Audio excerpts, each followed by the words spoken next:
there were these guys standing in the on the landing zone, wearing their gray urban combat uniforms, holding their M16s, and we were ushered into the facility, which was your typical Cold War type bomb shelter.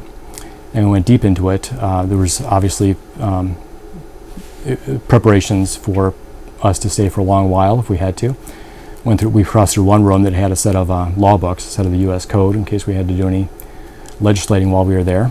And we were eventually brought down this hall into that opened into a larger conference room that had two large TV screens.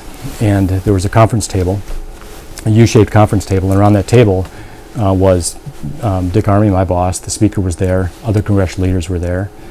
They had made some snacks available. I remember that there was a few bags of Cheetos or Doritos and a few sodas that had been cracked open, and we all sat around and looked at the TV screen and watched. It was probably the loop tape of the World Trade Center towers coming down, and that's where we stayed for several hours. Over the course of the day, at one point, at least once, the vice president called from his own undisclosed location and told us what he knew about the attacks.